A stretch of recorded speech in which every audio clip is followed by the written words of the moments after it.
Yahoum, toujours en direct sur le PAX, on est dimanche, on est avec Donald Renews. Salut, comment ça va? Ça va bien et toi? Ah bah écoute, je me frise les moustaches, on va dire. T'es un peu court quand même. Hein? Au niveau de la barbe, t'es un peu court. Ouais, c'est ça. Je les retaille quand même pour faire genre, mais bon, hein, voilà. Alors du coup, le PAX, c'est ton premier PAX, mais c'est pas tes premières conventions. Ouais. Des conventions en général, comment ça se passe pour toi? Bah plutôt cool, c'est vrai que c'est toujours sympa de pouvoir rencontrer des gens qui suivent le travail que je peux faire sur mes activités en doublage, dans les jeux vidéo. Donc c'est toujours des moments sympas. Et le PAX, finalement, depuis hier, comment cette ambiance? Eh bah écoute, bien. J'ai perdu sur scène malheureusement sur un concours de Mario Bros à l'envers. Tu as perdu quoi, la partie ou tu as perdu la Mon honneur. Mon honneur de gamer. D'accord, ouais. Ouais, c'est difficile. Jouer toute l'année en mode difficile ou très difficile et perdre sur Mario Bros en manette inversée sur le monde 1, c'était assez difficile à avaler. Pourquoi tu joues à Dark Souls en mode difficile? Non, quand même pas. J'aurais pu, mais je sais que je vais tellement rager que... on va ramasser, ouais. C'est ça. Pas celui-là. Bon, alors, tu es comédien et ta voix, tu la prêtes à énormément de monde. D'acteurs, de personnages fictifs, imaginaires ou pas d'ailleurs. La liste est tellement longue qu'on en est même presque tombé de la chaise. Donc, il y a de quoi scroller sur Wikipédia. C'est impressionnant. Donc au niveau des films, hein, on te retrouve, tu fais Peter Parker dans Spider-Man quand même. Ah oui, c'était un sacré personnage celui-là. Donc tu joues également dans Jupiter Ascending. Oui. On te retrouve dans Interstellar. Ça fait pas mal de super productions. Comment est-ce que tout a commencé en fait pour toi, pour ce métier? Moi ça a commencé il y a 25 ans, même avant ça, parce que ça fait 25 ans que je fais du doublage. Mais avant je chantais, ma mère était choriste et bossait avec Claude Lombard qui fait plein de génériques de dessins animés. Et j'ai commencé à bosser avec elle un petit peu pour faire des petits génériques. Et il se trouve qu'un jour elle cherchait des enfants pour faire du doublage et j'en ai fait une fois et puis ça a fonctionné. Alors, et après on m'a rappelé et puis après ça a été le bouche à oreille quoi. Boum quoi. Et alors forcément la voix de Peter Parker dans le reboot de Sony, ouais. C'est pas rien. Ah oui.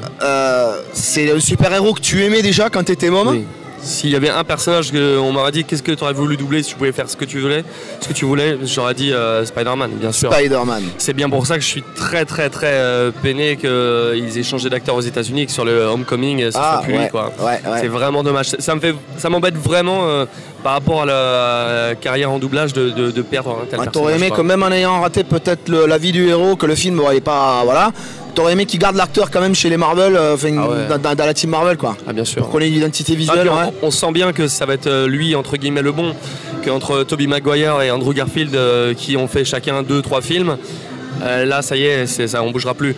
Donc dommage. Après je regrette pas, ça m'a permis de continuer à le doubler sur le Scorsese ou dans Tu ne tueras point, le film de Mel Gibson. Donc le personnage, l'acteur lui-même. Ouais, il y a vraiment un côté ressemblance physique sur certains trucs. C'est même troublant, même pour moi. Je dis pas qu'on soit sosie, mais il y a des trucs de regard ou de trucs où je me reconnais, même moi, et c'est assez troublant. Donc c'est vrai qu'il y a le match marche vraiment bien, un peu comme Jesse Eisenberg. C'est vraiment les deux sur lesquels je me force pas et ça rentre direct. Ok. Une centaine d'épisodes d'urgence aussi. Ouais. Le traitement, c'est le même au niveau du boulot. Là, tu as quand même un personnage que tu as pendant une foultitude d'épisodes. Là, y a pas de. Tu rentres pas trop dans le personnage quand même. Est-ce que ça t'arrive quand tu rentres chez toi de vouloir soigner tout un chacun Ah non mais Urgence ça a été énorme parce que c'est des séries qui sont compliquées à faire au niveau des termes médicaux. Ouais. Et du coup arriver dans un tunnel de texte à sortir le nom de 4 médicaments. Alors mets-moi 4 mg de tétrazépam mais on met 2 mg d'adré et shoot-le à 150 et c'est que ça. Il a dû mettre de la phénol de ce médicament hein. Ah oui, évidemment. Non mais c'est compliqué, ça a été une bonne école. Et c'est vrai qu'après sur des trucs, ça m'est arrivé d'avoir des problèmes. Et avoir ces termes-là, j'ai ce phrasé de la rigueur qu'ont les services médicaux. Et d'un seul coup, je fais partie du métier, je fais non, j'ai bossé sur Urgence. Et quand tu vas aux urgences, du coup, il y a quoi qui se passe si ça t'arrive d'aller au Ça m'est arrivé une fois, ouais. Oh là là. Et le mec me dit, tiens, tu faisais pas un médecin dans Urgence? Je fais ouais. Ouais, c'est ça. Drôle. Excellent. Moi, ça me fait souvent penser au sketch des inconnus sur médecin et patient où c'est que. Ouais. C'était génial ce à sketch. base de paracétamol. Bon. Ouais, attends 2 secondes. Là, attends. Ah, c'était génial ce sketch. Bon, les dessins animés ne sont pas en reste parce que tu es quand même la voix d'Andy dans Toy Story. Le film qui m'a lancé, hein, vraiment. Ouais, tu joues également Harold dans Dragon 1 et 2. Yes, d'ailleurs j'ai Croque-Mou qui est en double fil, il va falloir que j'aille voir si j'ai pas pris de PV. Aku, À coup, oui. Bah, Eh ça oui, fait quelques-uns dans des le voyage de beaux Chihiro. mangas, ouais. c'est quand même pas rien. On te retrouve donc chez les 3 éditeurs majeurs de films d'animation, donc DreamWorks, Walt Disney et le studio Ghibli. Waouh quoi. Et Titeuf. Ouais, alors Titeuf, ça c'était une question supplémentaire, mais effectivement, il l'oublie ou tu es après? non, c'est pour après. On fait comme si on n'avait rien fait. Donc oui, Titeuf. oui, le Ghibli, oui. Non mais Titeuf en plus, donc là il y a vraiment c'est de la BD franco-belge, c'est une adaptation, c'est pour l'Europe, mais dis-moi tout.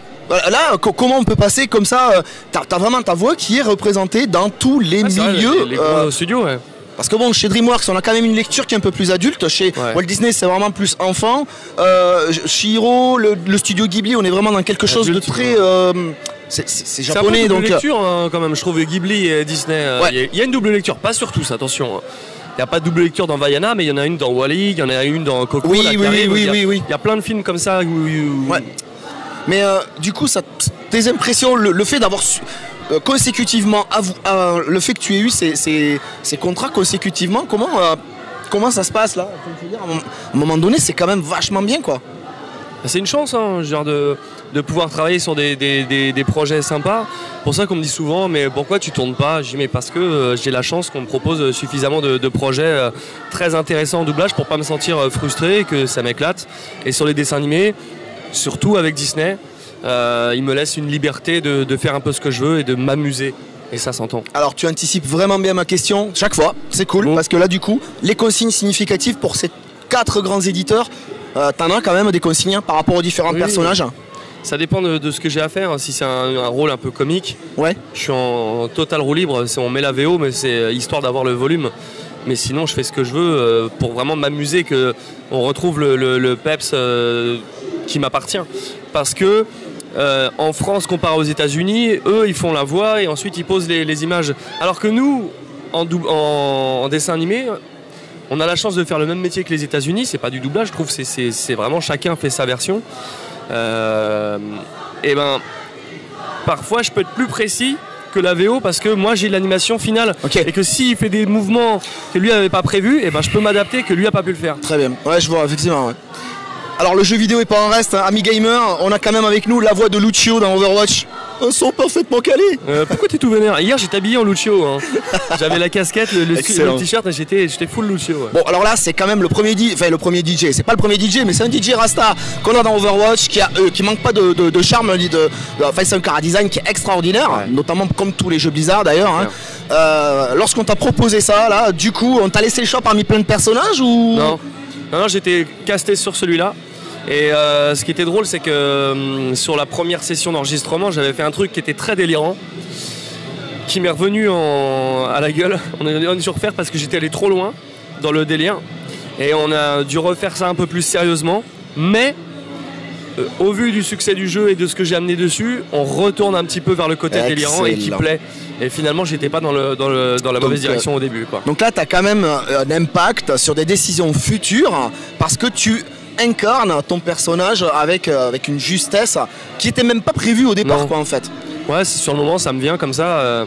Ça m'arrive des fois de faire des essais sur des dessins animés où on me propose plusieurs personnages. J'ai dit non, mais celui-là, je le sens pas. Celui-là, je sens cette voix-là et j'en verrai pas d'autres parce que sinon, je me sentirais pas à l'aise, quoi. Donc là, t'as eu quand même plaisir à bosser avec peut-être Patrick Borg. Tu l'as vu passer pour faire Soldat 76. Ah non, on s'est rencontrés, on s'est vu ici et dit ah toi aussi t'es sur Overwatch, je savais pas. Les jeux vidéo comme les gros films, on est vraiment séparés, on voit personne. C'est toujours tout seul. Ouais, d'accord, ok. Il n'y a même pas une antichambre où vous patientez. Ah non, parce que c'est des sessions d'enregistrement qui se font sur des semaines, des jours entiers. Oui, d'accord. Et avant de se croiser, il faudrait que je finisse à 12h30 et qu'il arrive à 12h31 et qu'on se croise quand j'ai fini, mais sinon on ne se croise jamais. En doublage un peu plus. Alors personnage, l'acteur ou le personnage fictif que tu as eu le plus de plaisir à incarner? C'est qui? Alors, il y en a deux, hein, c'est simple, hein, c'est Titeuf et Spider-Man. Hein. Ok. C'est. Titeuf, bon voilà. J'aime Harold de Dragon. Mais ouais. Titeuf, c'est Titeuf. Et Spider-Man, c'est un mec emblématique. Quoi. À part Superman et Batman, ça fait partie de ces mecs qui passent toutes les décennies. Tu vois, et pas Iron Man? Mais non, Stark, non? Ouais, mais je l'aime bien Iron Man, mais. C'est celui qui lui fait son armure et tout, non? Non, parce que c'est ça fait partie des films que je ne regarderai plus. Ah ouais, merde alors. Ah oui, ça te fait bizarre de. Bah ouais, non, je pourrais pas. C'est trop déçu. Ah, c'est toi, dommage. Ouais. Je pense qu'Home Coming, je le verrai jamais. Est-ce que tu as un personnage, un acteur que tu aimerais avoir là, enfin, un film ou une saga dans laquelle tu aimerais avoir un personnage à part entière que tu t'appropries vraiment là pour les années futures? J'ai découvert ça il y a peu de temps, très à la bourre, hein, c'est Game of Thrones. Ouais. Et j'aimerais bien pouvoir avoir un personnage dessus. Il va falloir te dépêcher parce qu'il reste une saison. C'est ça le problème. Mais en même temps, là, je suis que genre saison 5, mi-saison 5, et j'ai pas vu de personnage, je me dis, j'aurais bien aimé le faire lui. Donc finalement pas de regret, mais peut-être que sur une saison qui reste, ça pourrait être sympa. Alors j'aimerais laisser le mot de la fin à Titeuf. S'il était là et qu'il avait vu le PAX, il y dirait quoi? Quel serait son avis sur le salon? Ah bah c'est ça, j'ai pas vu beaucoup de cosplay de Titeuf. La prochaine fois, si vous faites rien, je vais tous vous mettre des coups de mèche dans la tête. On te remercie d'avoir accepté notre invitation à cette interview qui était en direct sur Facebook. Yes. On te souhaite le meilleur pour la suite. Merci. On espère te revoir dans nos prochains salons. Ça roule. Et à très vite. Ciao, ciao. Ciao, à la prochaine fois.